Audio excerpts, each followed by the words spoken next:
محترم ساتھیو، اس آیات کی ترجمانی جو سورہ البقرہ کی 185ویں آیات ہے، اس طرح سے ہے کہ اللہ کے نام سے جو بے انتہا مہربان اور رحم فرمانے والا ہے۔ رمضان وہ مہینہ ہے جس میں قرآن نازل کیا گیا، جو انسانوں کے لیے سراسر ہدایت ہے اور ایسی واضح تعلیمات پر مشتمل ہے جو راہ راست دکھانے والی اور حق و باطل کا فرق کھول کر رکھ دینے والی ہے۔ لہذا اب سے جو شخص اس مہینے کو پائے اس کو لازم ہے کہ اس پورے مہینے کے روزے رکھے، اور جو کوئی مریض ہو یا سفر پر ہو تو وہ دوسرے دنوں میں روزوں کی تعداد پوری کرے۔ اللہ تمہارے ساتھ نرمی کرنا چاہتا ہے، سختی کرنا نہیں چاہتا، اس لیے یہ طریقہ تمہیں بتایا جا رہا ہے تاکہ تم روزوں کی تعداد پوری کر سکو، اور جس ہدایت سے اللہ نے تمہیں سرفراز کیا ہے اس پر اللہ کی کبریائی کا اظہار و اعتراف کرو اور شکر گزار بنو۔ سچ کہا اللہ نے۔ یہ تھی اس کی ترجمانی جو آپ کے سامنے پیش کی گئی۔ رمضان کا مہینہ اور اس میں قرآن نازل ہونا اور قرآن کی کیا حیثیت ہے، وہ کتاب کس اہمیت کی حامل ہے اور کیا کیا اس کے اندر خوبیاں ہیں، وہ اس میں جو ہے بتا دی گئی ہے۔ اور اس کی اہمیت بتانے کے بعد یہ کہا گیا ہے کہ اب سے جو شخص اس مہینے کو پائے تو اس کے لازم ہے کہ پورے روزے رکھے۔ اور ایک طریقہ بتایا گیا ہے کہ اگر اس دوران کوئی بیمار ہو جائے، روزے نہ رکھ سکے، تو پھر اچھے ہونے پر وہ روزے رکھ لے جتنے دن وہ بیماری میں اس نے چھوڑا ہے۔ اور ایسا سفر جس میں کہ وہ روزہ رکھنا اس کے لیے دشوار ہے، تو پھر ان دنوں کی بھی وہ روزے چھوڑ دیں، انہیں کھائے پیے، اور بعد میں جب وہ مقام پر آ جائے تو اتنے دنوں کے روزے رکھ لیں۔ اور یہ بتایا کہ یہ اللہ تعالیٰ کی طرف سے یہ ہے کہ اللہ تعالیٰ نرمی کرنا چاہتا ہے، سختی کرنا نہیں چاہتا۔ تو یہ طریقہ بتایا جا رہا ہے، لیکن مقصود یہ ہے کہ روزوں کی تعداد پوری ہو، اور روزوں کی تعداد پوری ہو اسی لیے اس کی ایک قضا کا جو ہے ایک آپشن اللہ تعالیٰ نے رکھا ہے۔ مطلب یہی ہے کہ 30 دن کا روزے پورے ہونا چاہیے۔ تو اس پر ہم پلاننگ کریں گے الحمدللہ۔ مجھے غالب یقین ہے اور ہم سب جو ہے اس پر یہ روزے جب سے شعور حاصل ہوا ہے پورے کرتے آ رہے ہیں، آگے بھی انشاءاللہ کرتے رہیں گے۔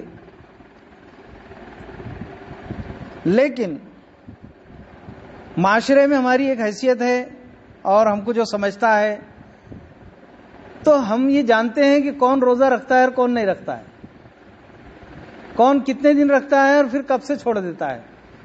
اس کا بھی غالباً ہمارے پاس اس کی ریڈنگ ہے، ہم دیکھتے ہیں۔ پھر تو ہمیں یہ چاہیے کہ ہم کم سے کم کچھ ٹارگٹ اپنا بنائیں کہ جیسے میں اس بار 10 نوجوانوں کو یا 10 مسلم بھائیوں کو روزے رکھنے کی اور پورے روزے رکھنے کی طرف جو ہے ترغیب دلاؤں گا۔ یہ ہو سکتا ہے کہ ہم نہیں بہت زیادہ، لیکن جب ہم کم سے کم ٹارگٹ رکھتے ہیں تو اس تک پہنچنے کی بھی ہم کوشش کرتے ہیں۔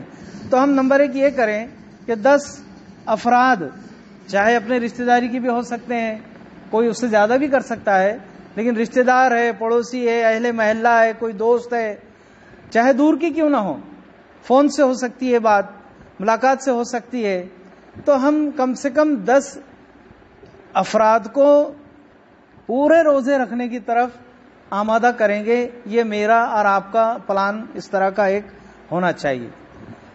دوسرے یہ کہ معمولی سفر یا معمولی مصروفیات پر لوگ روزہ چھوڑ دیتے ہیں، تو اس پر بھی ہم بتائیں یا معمولی بیماری، جیسے کہ بہت سے ایسے لوگ ہیں کہ جو عام دنوں میں بھوکے اگر رہے تو ان کا سر اڑ جاتا ہے، لیکن روزے رکھتے ہیں تو نہیں ہوتا ہے.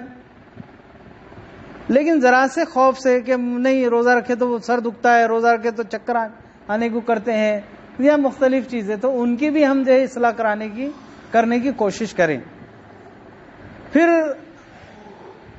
اور ایک یہ ہم ٹارگٹ کریں، یعنی یہ کہ روزہ کھلوانے کی تو بڑی محنت کرتے ہیں ہم، لیکن روزہ رکھوانے کی محنت کرنا ہے. سمجھ لو اس طرح سے ہم کو کہ لوگ جو ہے ہمارے ذریعے سے پورے روزے رکھنے کا جو ہے پابند ہو جائے.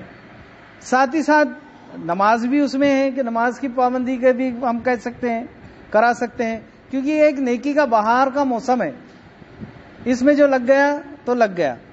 پھر اسی طرح سے ہم یہ کوشش کریں کہ کم سے کم 5 افراد کو ہم قرآن مجید کو سمجھ کر پڑھنے کی طرف ان کو راغب کریں گے کہ اس رمضان میں کم سے کم آدھا قرآن یا ایک قرآن یا کم سے کم آدھا قرآن یا کچھ 10 پارے یا بڑی بڑی صورتوں کو ہم اچھی طرح جو ہے سمجھ لیں.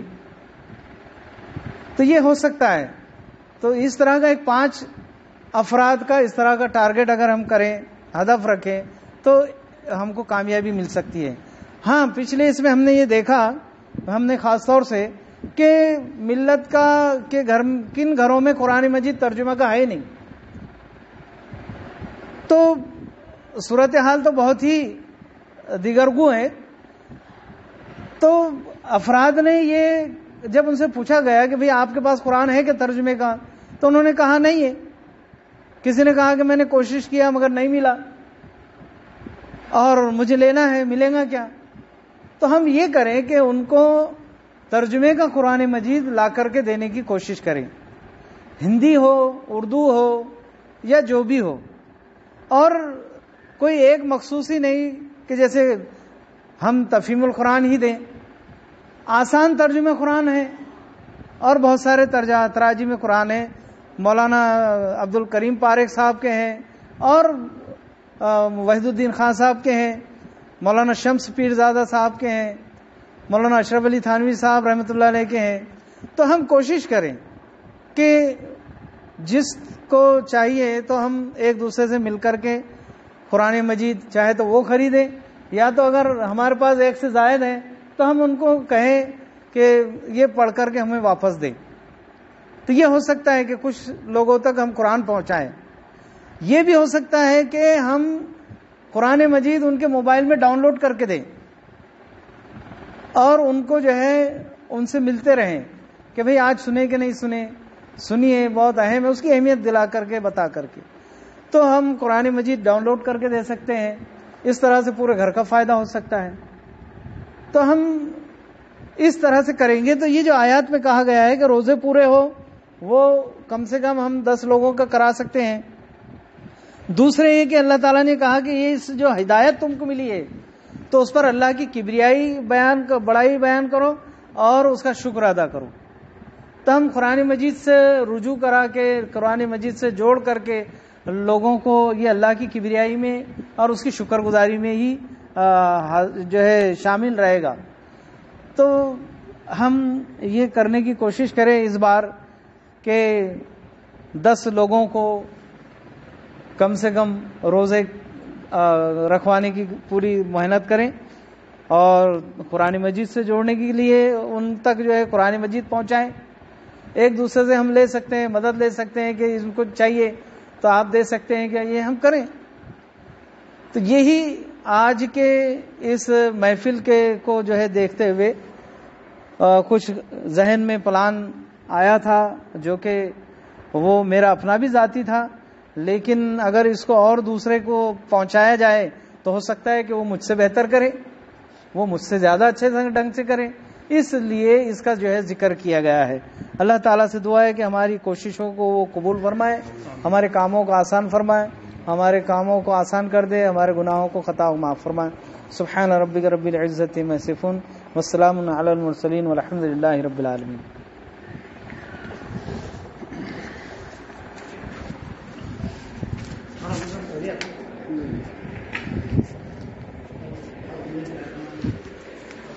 اللہ